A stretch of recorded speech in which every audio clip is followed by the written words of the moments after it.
নমস্কাৰ আজিৰ এই ভিডিঅ'টো জানো হওক কুম্ভ ৰাশিৰ ব্যক্তিসকলৰ বাবে 2025 বৰ্ষটো কেনেকুৱা যাব এইটো হৈছে বৰ্ষ চক্ৰৰ ফলাফল সেই অনুসৰি আপোনাৰ গোটেইটো বছৰতে মুখ্য কেইটামান গ্ৰহৰ স্থিতি অনুযায়ী কেনেকুৱা প্ৰভাৱ পৰিব আজিৰ এই ভিডিঅ'টোত ভালদৰে আপোনালোকক জনাম আজিৰ এই ভিডিঅ'টোত আমি জানিম স্বাস্থ্য ধন উপাৰ্জন ধন সঞ্চয় চৰকাৰী চাকৰি ব্যৱসায় ভাগ্য পিতা ধৰ্ম বা গুৰুজনৰ পৰা কিমানখিনি সাপোৰ্ট লাভ কৰিব পাৰিব প্ৰেম প্ৰসংগ বা বৈবাহিক জীৱনত কেনেকুৱা হ'ব সাধাৰণ শিক্ষা উচ্চ শিক্ষা এই সকলোবিলাক দিশ আজিৰ এই ভিডিঅ'টোত ভালদৰে আলোচনা কৰিম সো এই ভিডিঅ'টো শেষলৈকে চাই থাকিব আপুনি যদি এতিয়ালৈকে মোৰ চেনেলটো সাবস্ক্ৰাইব কৰা নাই তেতিয়াহলে সাবস্ক্ৰাইব কৰি ল'ব আৰু ভৱিষ্যতে আপলোড কৰা ভিডিঅ'ৰ নটিফিকেশন পাবৰ বাবে বেল আইকনটো চুই অল সিলেক্ট কৰি দিব প্ৰথমতে জানো হওক আপোনালোকৰ গ্ৰহবিলাকৰ ভিতৰত আপোনালোকৰ বৃহস্পতি গ্ৰহটোৰ স্থিতি মই বাৰু ইয়াতে তলত দেখুৱাই দিছো পূৰ্ব ভাৰতীয় পদ্ধতিত আৰু লেফট হ্যান্ড সাইডৰ তলত ইয়াতে দেখিবলৈ পাৰিছে এইবিলাক হৈছে গ্ৰহবিলাকৰ স্থিতি 1 জানুৱাৰী 2025 ৰ দিনা গুৱাহাটী কেন্দ্ৰ কৰি দেখুওৱা হৈছে সময়ৰ লগতে এই নক্ষত্ৰৰ চৰণবিলাকো সলনি হ'ব গ্ৰহবিলাকৰ ৰাশিও সলনি হ'ব সো সেই অনুসৰি আমাৰ আজি এই ভিডিঅ'টোত আলোচনা কৰিম মুখ্যতে চাৰিটা গ্ৰহ লম বৃহস্পতি শনি আৰু ৰাহু আৰু কেতু এই চাৰিটা গ্ৰহৰ মানে ট্ৰানজিট বা গোচৰৰ ওপৰত ভিত্তি কৰি আপোনালোকৰ কেনেকুৱা ফলাফল পাব এইখিনি আজিৰ এই ভিডিঅ'টোত ভালদৰে আলোচনা কৰিম তো প্ৰথমতে মই আপোনালোকক দেখুৱাই দিছো এতিয়া বৃহস্পতিৰ স্থিতি অনুযায়ী কেনেকুৱা হ'ব আপোনালোকৰ বৃহস্পতি গ্ৰহটো আছে চতুৰ্থ ঘৰত আৰম্ভণিতে দেখিবলৈ পাৰিছে তাৰ মানে ইয়াতে মে মাহৰ 14 তাৰিখলৈকে বৃহস্পতিৰ স্থিতি আছে মে মাহৰ 14 তাৰিখৰ পিছত বৃহস্পতি যাব আপোনালোকৰ পঞ্চম ঘৰত তো প্ৰথমতে মই বৃহস্পতিৰ চতুৰ্থ ঘৰত স্থিতিটো দেখুৱাইছো এইটো হৈছে পঢ়া শুনাৰ ঘৰ এইটো হৈছে আপোনালোকৰ প্ৰপাৰ্টি বা ভূমি যান-বাহনৰ ঘৰ এইবিলাক ক্ষেত্ৰত বৃহস্পতিৰ ফালৰ পৰা যথেষ্টখিনি সহায় লাভ কৰিব পাৰিব এইখিনি সময়ত আপুনি মাতৃৰ ফালৰ পৰা মাৰ ফালৰ পৰা সহায় লাভ কৰিব পাৰিব বৃহস্পতিৰ দৃষ্টি পৰি আছে কৰ্মস্থানত বুধৰ স্থিতি আছে যদি বুধ গ্ৰহটো আগুৱাই যাব এমাহৰ মূৰে মূৰে ৰাশি সলনি কৰি থাকে বৃহস্পতিৰ দৃষ্টি পৰি আছে আপোনালোকৰ ইয়াতে অষ্টম ঘৰত যেটো আপোনালোকৰ ৰিসাৰ্চ বা অকাল সায়েন্সেছৰ ঘৰ হয় আপুনি যদি গৱেষণা কৰি আছে বৰ্তমান সময়ত আপোনালোকৰ কাৰণে বহুতে ভাল আপুনি যদি গুপ্ত বিভাগ এষ্ট্ৰলজি ধৰ্মিক কৰ্মিক ক্ষেত্ৰত যদি জড়িত হৈ আছে আপুনি যদি এজে ধৰি লওক অকাল সায়েন্সৰ ক্ষেত্ৰতে এষ্ট্ৰলজাৰ হিচাপে কাম কৰি আছে তেতিয়াহলে আপোনালোকৰ কাৰণে ভাল দেখা গৈছে বৃহস্পতি নৱম দৃষ্টি পৰি আছে দ্বাদশ ঘৰত তো দ্বাদশ ঘৰটো পৰা চোৱা যায় আপোনালোকৰ বিদেশৰ স্থান আপোনালোকৰ ঘৰৰ পৰা দূৰত যায় সাকসেছ লাভৰ কাৰণে বৃহস্পতি এইখিনি সময়ত সহায় কৰিব আপোনালোকৰ এইখিনি সময়ত আপোনালোকৰ ঘৰৰ পৰা দূৰত প্ৰপাৰ্টি ক্ৰয় কৰিব পাৰিব এইখিনি সময়ত বৃহস্পতিৰ ফালৰ পৰা ভাল দেখা গৈছে মে মাহৰ 14 তাৰিখলৈকে মে মাহৰ 14 তাৰিখৰ পিছত আপোনালোকৰ এই বৃহস্পতি গ্ৰহটো আহি যাব আপোনালোকৰ এই পঞ্চম ঘৰত বৃহস্পতি গ্ৰহটোৰ পঞ্চম ঘৰত স্থিতিটো যথেষ্ট ভাল হ'ল বৃহস্পতিৰ ফালৰ পৰা যথেষ্টখিনি ভাল ফল লাভ কৰিব পাৰিব তাৰ মানে বৃহস্পতি গ্ৰহটোৰ হৈছে আপোনালোকৰ কাৰণে জ্ঞান আধ্যাত্মিকতাৰ কাৰক হয় বৃহস্পতি গ্ৰহটো বুদ্ধি স্থানত যেতিয়া আহিব এইটো ঘৰত মানে ৰাশিটো যদিও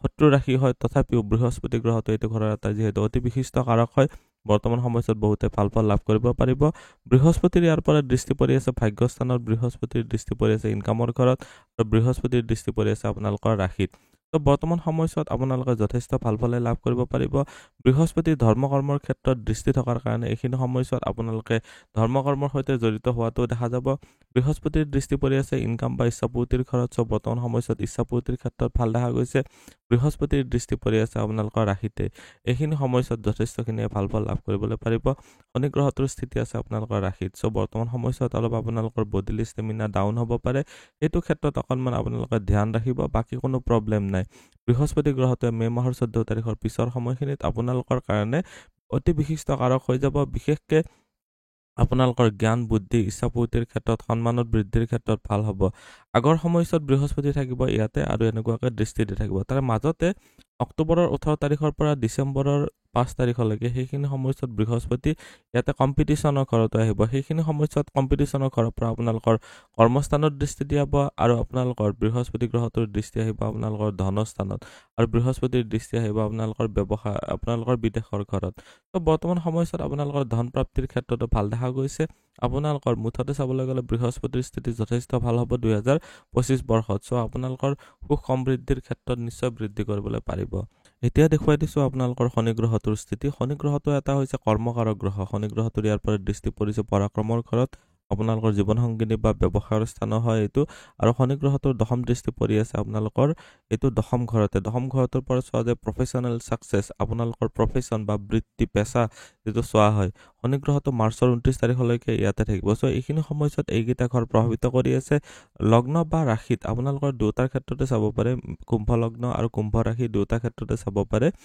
শনি গ্ৰহটোৰ স্থিতিৰ কাৰণে বৰ্তমান সময়ছোৱাত আপোনালোকৰ দুটা ক্ষেত্ৰতে কৈছোঁ যে কুম্ভ ৰাশি আৰু কুম্ভ লগ্নৰ ব্যক্তিসকলৰ ক্ষেত্ৰত শৰীৰৰ বডিৰ ষ্টেমিনা অলপ ডাউন থাকিব, অলপ বেছি ভাগৰুৱা দেহাটো লাগি থাকিব। এইখিনি সময়ছোৱাত আপোনালোকে য়োগা, মেডিটেশ্যন বা জিম এইবিলাক কৰিব পাৰিলে অলপ বেছি ভাল হ'ব। বডিলি ফিটনেছৰ নামত অলপ নজৰ দিব লাগিব। শনি গ্ৰহটোৰ দৃষ্টি পৰি আছে আপোনালোকৰ এইটো পৰাক্ৰমৰ ঘৰত। পৰাক্ৰমৰ ঘৰত শনি গ্ৰহটোৰ দৃষ্টি পৰাৰ কাৰণে এইখিনি সময়ছোৱাত নিজৰ ভাই ভনীৰ সৈতেও আপোনালোকে অলপ কষ্ট অধিক কৰিব পাৰিলে, তেওঁলোকৰ উন্নতিৰ কাৰণে কিবা কৰিব পাৰিলে আপুনিয়ে বেনিফিটেড হ'ব। শনি গ্ৰহটোৰ দৃষ্টি পৰি আছে, সপ্তম দৃষ্টি পৰি আছে ব্যৱসায়ৰ ঘৰত। ব্যৱসায়ৰ ক্ষেত্ৰত বেয়া নহয়, আপোনালোকৰ লগ্ন অধিপতি বা ৰাশি অধিপতিৰ দৃষ্টি ব্যৱসায়ৰ ঘৰত ভাল। কিন্তু এইখিনি সময়ছোৱাত যদি পাৰ্টনাৰশ্বিপত ব্যৱসায় কৰি আছে, অলপ আপোনালোকৰ ৰিলেশ্যনশ্বিপবিলাক অলপ বেয়া হ'ব পাৰে দেই। এইখিনি সময়ছোৱাত আপোনালোকে সাৱধান হ'ব লাগিব। বৃহস্পতি গ্ৰহটোৰ দৃষ্টি পৰি আছে কৰ্মস্থানত। দশম দৃষ্টিটো হৈছে হানিকাৰক দৃষ্টি। এইখিনি সময়ছোৱাত আপোনালোকৰ কৰ্মস্থানত পৰিৱৰ্তন হ'ব পাৰে। এইখিনি সময়ছোৱাত অৰ্থাৎ মাৰ্চৰ 29 তাৰিখলৈকে আপোনালোকৰ কৰ্মস্থানত সলনি হোৱাৰো যুগটো চলিয়ে থাকিব। মাৰ্চৰ 29 তাৰিখৰ পিছত আপোনালোকৰ শনি গ্ৰহটো আহিব ইয়াৰ পৰা দ্বিতীয় ঘৰত। তাৰমানে আপোনালোকৰ এইটো হৈ গ'ল ধনস্থানত শনি গ্ৰহটোৰ স্থিতি যেতিয়া আহিব, এইখিনি সময়ছোৱা আপোনালোকৰ কাৰণে ধনত ছেভিংছত বৃদ্ধিৰ কাৰণে যথেষ্টখিনি ভাল হ'ব। শনি গ্ৰহটোৰ ইয়াৰ পৰা দৃষ্টি পৰিব আপোনালোকৰ চতুৰ্থ ঘৰত, আপোনালোকৰ অষ্টম ঘৰত, আৰু শনি গ্ৰহটোৰ দৃষ্টি পৰিব ইনকামৰ ঘৰত। ইনকামৰ ঘৰত শনি গ্ৰহটোৰ দশম দৃষ্টি, তাৰমানে আপোনালোকে যদি এইখিনি সময়ছোৱাত অন্যায়ত লিপ্ত হয়, ভুল পথেৰে যদি উপাৰ্জনত বৃদ্ধি কৰিব বিচাৰে, তেতিয়াহ'লে কিন্তু বেছি সাৱধান হ'ব লাগিব। শনি গ্ৰহটোৰ দৃষ্টি পৰি আছে, দশম দৃষ্টি পৰি আছে আপোনালোকৰ ইচ্ছাপূৰ্তিৰ ঘৰত। ত' ইচ্ছাপূৰ্তিৰ ক্ষেত্ৰত আপোনালোকৰ অলপ প্ৰব্লেম হ'ব পাৰে। ঘৰুৱা ফেমিলি ৰিলেটিভছৰ সৈতেও এইখিনি সময়ছোৱাত অলপ মতৰ অমিল হ'ব পাৰে। শনি গ্ৰহটোৰ দৃষ্টি পৰি আছে আপোনালোকৰ এইটো বন্ধুস্থানত আৰু মাতৃস্থানত। এইখিনি সময়ছোৱাত বন্ধুৰ ফালৰ পৰা সহায় লাভ কৰিব পাৰিব, মাৰ ফালৰ পৰা সহায় লাভ কৰিব পাৰিব। কিন্তু বন্ধু আৰু মা দুটা ক্ষেত্ৰতে কৈছোঁ যে আপোনালোকে অলপ অধিক তেওঁলোকৰ যত্ন ল'ব লাগিব। স্বাস্থ্যজনিত কমপ্লেইন বা আপোনালোকৰ বিষজনিত বেমাৰ তেওঁলোকৰ ক্ষেত্ৰত হ'ব পাৰে।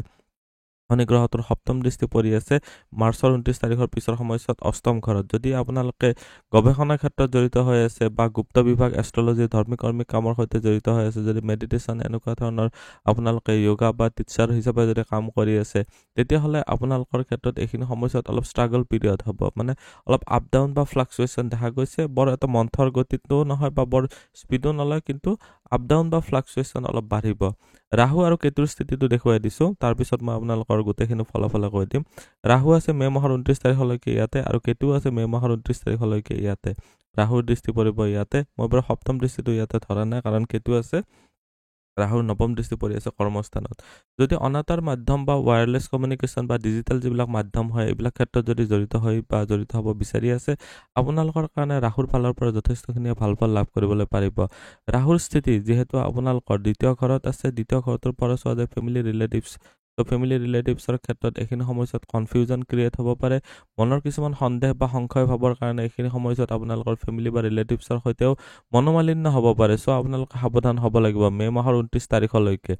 ৰাহুৰ দৃষ্টি পৰি আছে আপোনালোকৰ ৰোগৰ স্থানত ৰাহুৰ দৃষ্টি থকাৰ কাৰণে বৰ্তমান সময়ছোৱাত এলাৰ্জিজনিত কমপ্লেইন আনিব পাৰে।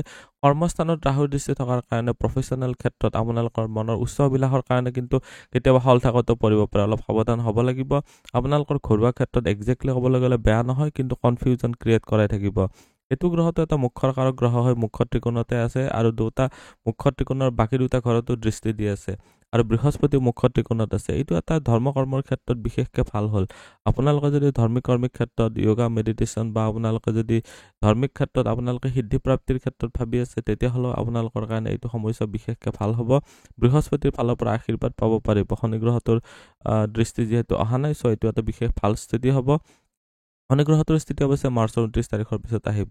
কেতুৰ দৃষ্টি আপোনালোকৰ বিদেশৰ ঘৰত থকাৰ কাৰণে ঘৰৰ পৰা দূৰত আপোনালোকৰ দূৰ ভ্ৰমণ হ'ব পাৰে। এইখিনি সমস্যা দূৰত যায়ও কেইদিনমানৰ কাৰণে থাকিবলগীয়াত পৰিব পাৰে আপোনালোকৰ কৰ্মস্থানৰ উদ্দেশ্যে। এতিয়া জানো হওক আপোনালোকৰ মে' মাহৰ 29 তাৰিখৰ পিছত ৰাহু যেতিয়া ইয়াৰ পৰা আপোনালোকৰ ৰাশিত আহিব, ৰাহু ৰাশিত আহিব মে' মাহৰ 29 তাৰিখৰ পিছত, আৰু কেতু আহিব আপোনালোকৰ সপ্তম ঘৰত। সপ্তম ঘৰত কেতু আহিব আপোনালোকৰ মে' মাহৰ 29 তাৰিখৰ পিছত। এইখিনি সময়ছোৱাত কেনেকুৱা ফলাফল হ'ব মই দেখুৱাই দিছোঁ। ৰাহুৰ দৃষ্টি পৰিব আপোনালোকৰ সন্তানৰ স্থানত, ৰাহুৰ দৃষ্টি পৰিব আপোনালোকৰ ভাগ্য স্থানত, কেতুৰ দৃষ্টি পৰিব আপোনালোকৰ ইচ্ছাপূৰ্তিৰ ঘৰত আৰু কেতুৰ দৃষ্টি পৰিব আপোনালোকৰ তৃতীয় ঘৰত। মুঠতে চাবলৈ গ'লে ৰাহুৰ দৃষ্টি বুদ্ধিস্থানত থকাৰ কাৰণে ক্ৰিয়েটিভ টেলেণ্ট বাঢ়িব, কিন্তু ৰাহু লগ্নত থাকিলে বা ৰাশিত গোচৰ কৰিলে মানুহৰ দ্বাৰা ভুল ডিচিশ্যন কৰোৱায়। চ' আপুনিও ভুল ডিচিশ্যন যাতে নহয় তাৰ প্ৰতি অলপ সতৰ্ক হ'ব লাগিব। পাৰিলে গুৰুজনৰ পৰা উপদেশ লৈ চলিব পাৰিলে ভাল হ'ব। যিবিলাক লাইফ চেঞ্জিং ডিচিশ্যন বা আপোনালোকৰ ডাঙৰ ইনভেষ্টমেণ্ট হৈ যায়, তেনেকুৱা ক্ষেত্ৰত কাৰোবাৰ নহয় কাৰোবাৰ পৰা পৰামৰ্শ ল'ব। গুৰু বা আপোনালোকৰ শিক্ষাগুৰু বা দেউতাৰ সৈতে এইখিনি সময়ছোৱাত মনোমালিন্য হ'ব পাৰে। চ' সাৱধান হ'ব লাগিব। ধাৰ্মিক কৰ্মী ক্ষেত্ৰত বৰ এটা এইটো ক্ষেত্ৰত সময়ছোৱা ছাপৰ্টিভ নহ'ব মে' মাহৰ 29 তাৰিখৰ পিছৰ সময়খিনি। আৰু এইখিনি সময়ছোৱাতে মে' মাহৰ 29 তাৰিখৰ পিছৰ সময়ছোৱাত কেতুৰ দৃষ্টি থাকিব আপোনালোকৰ ইচ্ছাপূৰ্তিৰ ঘৰত, কেতুৰ দৃষ্টি পৰিব কৰ্মস্থানত বা পৰাক্ৰমৰ ঘৰত। পৰাক্ৰমৰ ঘৰত কেতুৰ দৃষ্টি ভাল, কিন্তু কেতুৰ স্থিতি আপোনালোকৰ সপ্তম ঘৰত বৰ এটা ভাল নহ'ল। নিজৰ বিবাহিত পত্নী বা পতিৰ সৈতে আপোনালোকৰ এইখিনি সময়ছোৱাত মতবিৰোধ হ'ব পাৰে, বিৰক্তিভাৱ আহিব পাৰে। আপোনালোকৰ ব্যৱসায়িক পাৰ্টনাৰৰ সৈতে এইখিনি সময়ছোৱাত অলপ খেলিমেলিৰ সৃষ্টি হ'ব পাৰে। কেতুৰ দৃষ্টি ইনকামৰ ঘৰত আছে আৰু আপোনালোকৰ ভাতৃ আচলতে ডাঙৰ ভাই ভনীৰ সৈতেও এইখিনি সময়ছোৱাত কিছুমান মতবিৰোধ বা মনোমালিন্য হ'ব পাৰে। আপোনালোকে সাৱধানে এইখিনি সময়ছোৱাত ৰিলেশ্যনশ্বিপটো মেইনটেইন কৰিব পাৰিব লাগিব। এতিয়া মই আপোনালোকক কৈ দিছোঁ, এইটো চনত মানে 2025 বৰ্ষত আপোনালোকৰ কাৰণে বিভিন্ন দিশত স্বাস্থ্য বা প্ৰেম, বিবাহ, শিক্ষা দীক্ষা সকলোবিলাক পইণ্ট এতিয়া মানে থুলমূলকৈ কৈ দিছোঁ। আপোনালোকে ভালদৰে শুনি যাব। মই অকল জাষ্ট কৈ গৈছোঁ। কুম্ভ ৰাশিৰ ব্যক্তিসকলৰ বাবে 2025 চনটোৰ বৰ্ষটো অলপ মিশ্ৰিত বা আপোনালোকৰ এভাৰেজ বুলি ক'ব পাৰি, বা কিছুমান সময়ছোৱা অলপ দুৰ্বল হ'ব, কিছুমান সময়ছোৱা অলপ ভাল হ'ব। তুলনামূলকভাৱে বছৰটোৰ দ্বিতীয় অংশটো আপোনালোকৰ কাৰণে ভাল হ'ব। বছৰটোৰ আৰম্ভণিৰে পৰা মাৰ্চৰ মাহৰ 29 তাৰিখলৈকে আপোনালোকৰ লগ্ন বা ৰাশিত আপোনালোকৰ অধিপতি শনি গ্ৰহটো নিজৰ ৰাশিতে যিহেতু থাকিব, অৰ্থাৎ প্ৰথম ভাৱতে থাকিব যদিও শনিৰ প্ৰথম ভাৱত গোচৰ বৰ এটা ভাল নহয়। কিন্তু ই নিজৰ ৰাশিত থকাৰ বাবে সেয়া কোনো বৃহৎ ক্ষতি নকৰে। তথাপি আপোনালোকে বৃহৎ ক্ষতিৰ পৰা আপোনালোকে বাচিব লাগিলে সাৱধান হ'ব লাগিব। মাৰ্চ মাহৰ 29 তাৰিখৰ পিছৰ পৰা শনি যেতিয়া ৰাশিৰ পৰা দ্বিতীয় ভাৱলৈ যাব, ইয়াতো শনিৰ গোচৰ বৰ ভাল বুলি গণ্য কৰা নহয়। এইটো ফেমিলি ৰিলেটিভছৰ স্থান হয়। অলৰেডি ৰাহু আছিলে আৰু পিছত এতিয়া শনি আহিব। ত' মাৰ্চ মাহৰ পৰা আৰম্ভ কৰি মে' মাহৰ পিছে আপোনালোকৰ এইখিনি সময়ছোৱাত প্ৰথম ভাৱতে আপোনালোকৰ গোচৰ থাকিব। এইখিনি সময়ছোৱাত আপোনালোকৰ স্বাস্থ্যৰ কাৰণে বৰ এটা ভাল নহ'ব। ৰাহুৱে আপোনালোকৰ পাকস্থলী বা মন মস্তিষ্কৰ সৈতে অলপ সম্পৰ্কিত কিছুমান সমস্যাৰ ক্ৰিয়েট কৰিব পাৰে। অৰ্থাৎ ৰাহু আৰু শনিয়ে আপোনালোকৰ স্বাস্থ্যৰ ক্ষেত্ৰত সমস্যাৰ সংকেত দিছে। কিন্তু এইবোৰৰ মাজত এটা ভাল কথা হৈছে যে মে' মাহৰ মাজভাগৰ পৰা আপোনালোকৰ বৃহস্পতিৰ দৃষ্টি আপোনালোকৰ পঞ্চম ভাৱত যিহেতু আহিব বা পঞ্চম ভাৱত যিহেতু গোচৰ কৰিব, স্থিতি ল'ব, সেইকাৰণে আপোনালোকৰ পঞ্চম ভাৱত আপোনালোকৰ কাৰণে ভাল হ'ল। বৃহস্পতিৰ বাবে এই অৱস্থা খুব ভাল বুলি কোৱা হয়। পঞ্চম ঘৰত বৃহস্পতি অতি বিশিষ্ট কাৰক গ্ৰহ হৈ যে পঞ্চম ভাৱত মানে গোচৰ কৰা বৃহস্পতিয়ে আপোনালোকৰ ভাগ্য, লাভ আৰু প্ৰথম ভাৱত আপোনালোকৰ বিশেষকৈ সহায়ক কৰিব। ফলস্বৰূপে আপোনালোকৰ স্বাস্থ্যৰ ক্ষেত্ৰত সুৰক্ষা কৰিব। অৰ্থাৎ বছৰটোত স্বাস্থ্যৰ সমস্যা হোৱাৰ সম্ভাৱনা অলপ কম থাকিব।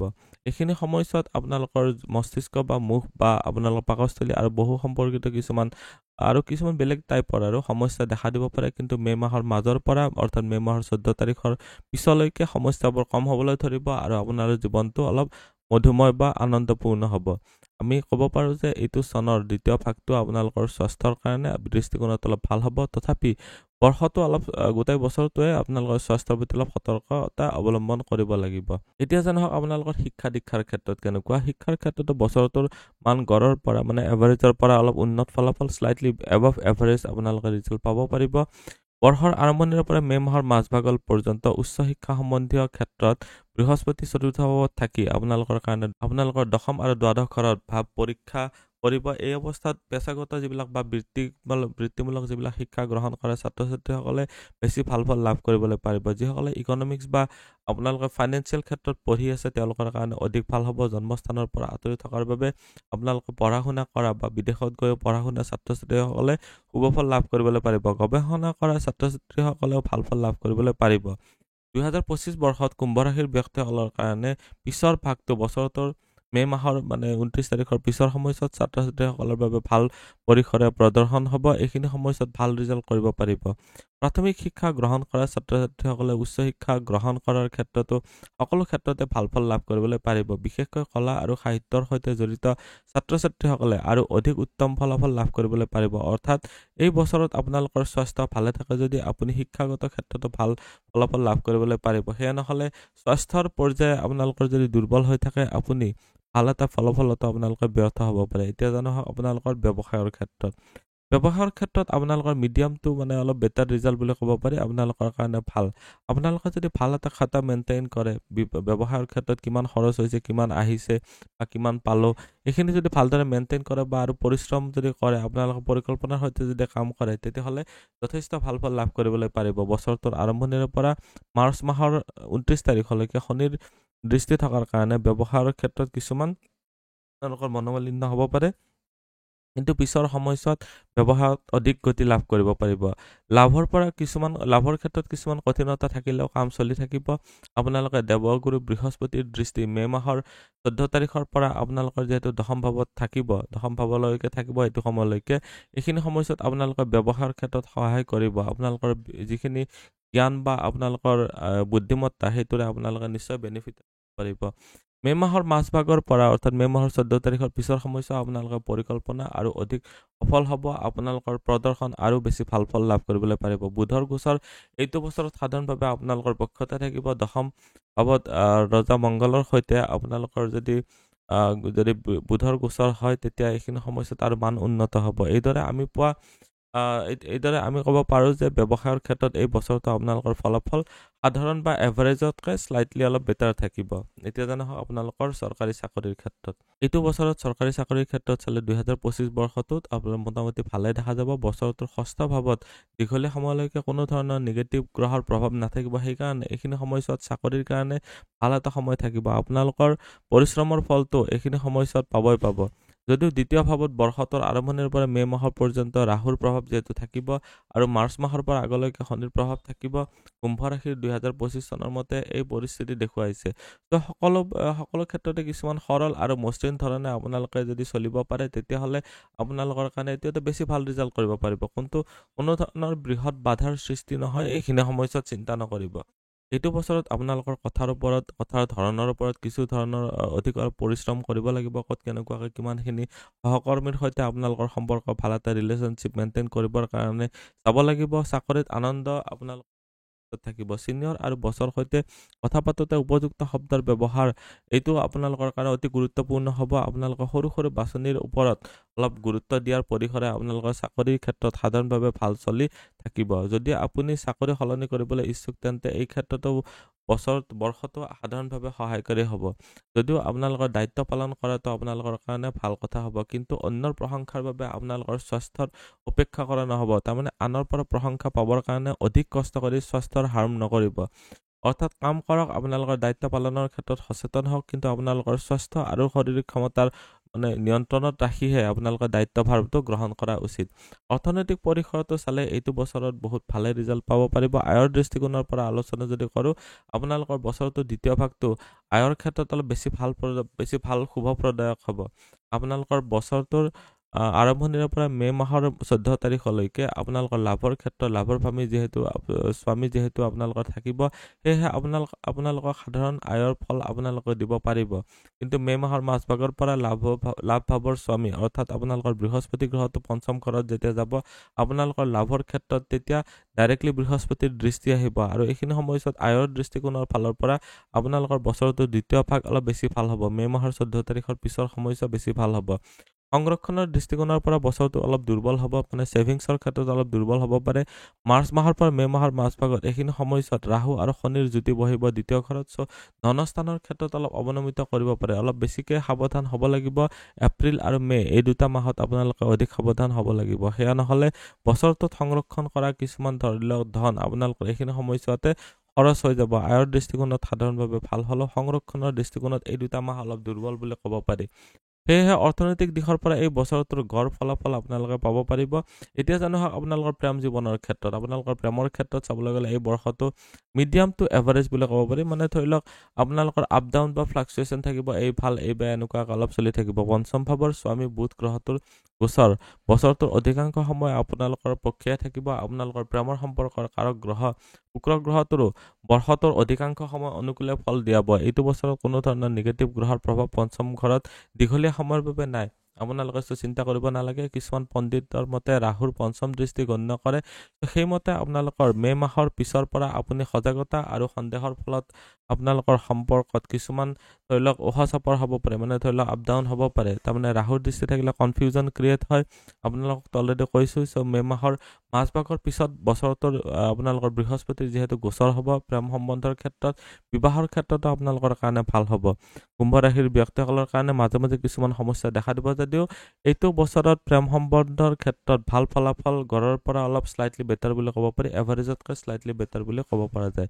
যিসকলৰ পৰিস্থিতি অনুকূল হ'ব তেওঁলোকে বৃহস্পতিৰ কৃপাৰে মে' মাহৰ মাজভাগৰ পৰা ভাল ফলাফল লাভ কৰিবলৈ পাৰিব। কিন্তু সাধাৰণভাৱে আমি ক'ব পাৰোঁ যে এই বছৰটোৰ প্ৰেম সম্বন্ধৰ বাবে গড়ৰ পৰা কিছু পৰিমাণে অলপ ভাল বুলি ক'ব পাৰি। বৈবাহিক জীৱনৰ ক্ষেত্ৰত চালে আপোনালোকৰ যিসকল বিবাহৰ উপযোগী হৈছে, যিসকলে বিবাহৰ কাৰণে চেষ্টা কৰি আছে, তেওঁলোকৰ কাৰণে এইটো বছৰ সাধাৰণভাৱে ভাল ফলাফল লাভ কৰিবলৈ পাৰিব। কিন্তু যদি তুলনা কৰোঁ, বছৰটোৰ দ্বিতীয় অংশ অলপ অধিক ভাল হ'ব বুলি ক'ব পৰা যায়। বৃহস্পতিৰ দৃষ্টি আপোনালোকৰ প্ৰেমৰ স্থানত আহিব আৰু আপোনালোকৰ বিবাহৰ ক্ষেত্ৰত সহায় কৰিব। এইখিনি সময়ছোৱাত ক্ষতিকাৰক বা তেনেকুৱা ধৰণৰ স্থিতি দেখা যোৱা নাই। যদি আপোনালোকে চেষ্টা কৰা হয়, আপোনালোকে বিবাহৰ বিষয়ত আপোনালোকে আগবঢ়াৰ সম্ভাৱনা থাকে। কিন্তু মে' মাহৰ মাজভাগৰ পৰা পৰিণতি অধিক সাৰ্থক আৰু অনুকূল হ'ব পাৰিব বুলি আপোনালোকক ক'ব পৰা যায়। অৰ্থাৎ বিবাহৰ ক্ষেত্ৰত এই বছৰত ভাল ফল পোৱা যাব। তুলনামূলকভাৱে যদি চাওঁ, দ্বিতীয় অংশ অলপ বেছি ভাল হ'ব। সেই সময়ত বৈবাহিক জীৱনৰ ক্ষেত্ৰত কিছুমান দুৰ্বল ফলৰ সম্ভাৱনা থাকিব। বছৰটোৰ আৰম্ভণিৰে পৰা মাৰ্চৰ পৰ্যন্ত শনি গ্ৰহটোৰ সপ্তম ভাৱত প্ৰভাৱৰ কাৰণে বৈবাহিক জীৱনত অলপ সমস্যাৰ সৃষ্টি হ'ব পাৰে। কনফিউজন কিছুমান ক্ৰিয়েট হ'ব পাৰে। বিশ্বাসৰ অলপ অভাৱ দেখা দিব পাৰে। এপ্ৰিলৰ পৰা মে' মাহৰ মাজভাগ সাধাৰণভাৱে আপোনালোকৰ অনুকূলতাই থাকিব, মানে আপোনালোকৰ পক্ষতে থাকিব। তাৰপিছত সপ্তম ঘৰত ৰাহু আৰু কেতুৰ প্ৰভাৱৰ ফলত কিছুমান সমস্যা বা সন্দেহ ভাৱ বা বিসংগতিয়ে দেখা দিব পাৰে। সেইকাৰণে এইখিনি সময়ছোৱাত স্বাস্থ্য আৰু আপোনালোকৰ নিজৰ জীৱন সংগিনীৰ সৈতে ৰিলেশ্যনশ্বিপটো ভালদৰে মনত ৰাখিয়ে আপোনালোকে ভাল কৰি ৰাখিব লাগিব। ত' এইটো বছৰত বিবাহৰ ক্ষেত্ৰত আপোনালোকৰ সাধাৰণভাৱে ভাল হ'ব। কিন্তু বৈবাহিক জীৱনত আপোনালোকৰ ছেকেণ্ড হাফটো অলপ বেছি বেটাৰ হ'ব। আপোনালোকে অলপ নিজৰ আগ্ৰহ আৰু চেষ্টা ভালদৰে ৰাখিব লাগিব আপোনালোকৰ ৰিলেশ্যনশ্বিপটো ভালে ৰখাৰ ক্ষেত্ৰত। গৃহস্থ জীৱনৰ ক্ষেত্ৰত চালে আপোনালোকে সাৱধানতা অৱলম্বন কৰিব লাগিব। বৰ্ষটোৰ আৰম্ভণিৰে পৰা মে' মাহৰ মাজভাগ পৰ্যন্ত দ্বিতীয় ভাৱত ৰাহু আৰু কেতুৰ প্ৰভাৱৰ ফলত আপোনালোকৰ পৰিয়ালৰ মাজতে কিছুমান অসামঞ্জস্য দেখা দিব পাৰে। পৰিয়ালৰ লোকসকলৰ সৈতে আপোনালোকৰ সন্দেহ ভাৱ অলপ আহিব পাৰে। আপোনাৰ একেধৰণে আপোনালোকৰ এই ক্ষেত্ৰত অলপ আপোনালোকে সাৱধান হ'ব লাগিব। সকলোৰে সৈতে এইখিনি সময়ছোৱাত পৰিয়ালৰ সম্পৰ্কটো কিছুমান দুৰ্বল হ'ব যদিও আপোনালোকে এইখিনি সময়ছোৱাত অলপ সাৱধান হৈ চলিব পাৰিব লাগিব। যদিও মে' মাহৰ পৰা ৰাহু আৰু কেতুৰ প্ৰভাৱ দ্বিতীয় ঘৰৰ পৰা আঁতৰি গুচি যাব। চ' এইখিনি সময়ছোৱাত দ্বিতীয় ভাৱত গোচৰ কৰাৰ কাৰণে পৰিয়ালৰ সম্পৰ্কত কিছুমান পৰিস্থিতিৰ সৃষ্টি হ'ব পাৰে। সেইবাবে বৰ্ষটো পৰিয়ালৰ সম্পৰ্কৰ বাবে কিছুমান দুৰ্বল হ'ব পাৰে। চ' আপোনালোকে সাৱধানে চলিব লাগিব। দ্বিতীয় ভাগত কিছুমান মিশ্ৰ ফলাফল আপোনালোকে গৃহস্থীয় সমস্যা সমাধানৰ ক্ষেত্ৰত অলপ মিশ্ৰ ফলাফল দেখা গৈছে। তাৰমানে আপ ডাউনৰ মাজেৰে আগবাঢ়িব। বৰ্ষটোৰ আৰম্ভণিৰ পৰা মে' মাহৰ মাজভাগলৈকে, মে' মাহৰ 14 তাৰিখলৈকে বৃহস্পতিৰ চতুৰ্থ ভাৱত গোচৰ কৰাৰ কাৰণে আপোনালোকৰ গৃহস্থ জীৱনটো খুব ভাল নকৰে যদিও ই সাধাৰণভাৱে নিৰ্দিষ্ট অৱস্থা বজাই ৰাখিব পাৰিব। মাৰ্চ মাহৰ পৰা শনি গ্ৰহটো তৃতীয় দৃষ্টি চতুৰ্থ ভাৱলৈ আছেগৈ, যাৰ ফলত গৃহস্থীয় ক্ষেত্ৰত কিছু সমস্যা দেখা দিব পাৰে। মে' মাহৰ মাজভাগৰ পৰা বৃহস্পতিৰ গোচৰ চতুৰ্থ ভাৱৰ পৰা শেষ হৈ যাওঁতে শনিৰ প্ৰভাৱ অধিক প্ৰভাৱশালী হ'ব। এই সময়ছোৱাত আপোনালোকৰ গৃহস্থীয় সমস্যাৰ বৃদ্ধি সম্ভৱ হ'ব। এইখিনি সময়ছোৱাত তাৰমানে কিছুমান প্ৰব্লেম বাঢ়িব পাৰে। সেয়েহে ক'ব পাৰি যে গৃহস্থীয় ক্ষেত্ৰত এই বৰ্ষটো কিছুমান দুৰ্বল আৰু পৰিয়ালৰ ক্ষেত্ৰত অধিক সাৱধানতা অৱলম্বন কৰাটো উচিত হ'ব। আপোনালোকে যদি গাড়ী, ভূমি, যান বাহন বা তেনেকুৱা কিনিব যদি বিচাৰি আছে, তেতিয়াহ'লে এইটো বছৰ আপোনালোকৰ কাৰণে অধিক ফলদায়ী নহ'ব। সেইকাৰণে ভূমি আৰু ভৱন সম্বন্ধীয় বা আপোনালোকৰ যিবিলাক গাড়ী মটৰ লোৱা সম্বন্ধীয় ক্ষেত্ৰত অধিক সাৱধানতা অৱলম্বন কৰা উচিত। যদি আপুনি নতুনকৈ কোনো ভূমি বা ফ্লেট কিনিবলৈ আপোনালোকে যদি চিন্তা কৰি আছে, তেতিয়াহ'লে সেই ভূমি বা ফ্লেট সম্পৰ্কে ভালদৰে তদন্ত কৰিহে আপোনালোকে কিনাৰ ক্ষেত্ৰত ইনভেষ্টমেণ্ট কৰিব। কোনো ধৰণৰ সন্দেহজনক চুক্তিত আপোনালোকে এইখিনি সময়ছোৱাত মানে ধৰি লওক নোসোমাব। এইখিনি সময়ছোৱাত আপোনালোকৰ হাতত যদি ভূমিৰ ক্ষেত্ৰত যদি সুবিধা আহে, তেতিয়াহ'লে আপোনালোকে তাৰ ওপৰত যদি মাটি বাৰী কিনি পেলাই ঘৰ নিৰ্মাণ কৰিবলৈ বিচাৰে তেতিয়াহ'লে আপোনালোকে অলপ পৰিকল্পনা আৰু আপোনালোকৰ নিজৰ কমিটমেণ্টটো অলপ বঢ়াব লাগিব। এই বিষয়ে আৰম্ভণিৰ পৰা মাৰ্চ মাহৰ মাজলৈকে পদক্ষেপ ল'লে ভাল। তাৰে পিছৰ সময়ছোৱাত অলপ দেৰি বা আপোনালোকৰ স্থগিত হোৱাৰ অলপ সম্ভাৱনা দেখা গৈছে।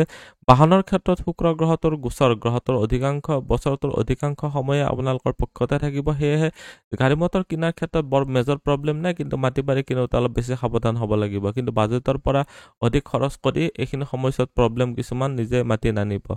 বৰ্তমান সময়ছোৱাত আপোনালোকৰ কাৰণে কিছুমান উপায় আগবঢ়াইছোঁ। উপায় মানে আপোনালোকে যদি 43 days একেৰাহে খালী ভৰিৰে যদি মন্দিৰ যাব পাৰে, শিৱ মন্দিৰ যদি যাব পাৰে, চাকি জ্বলাব যদি পাৰে, আপোনালোকৰ কাৰণে বিশেষকৈ ভাল হ'ব।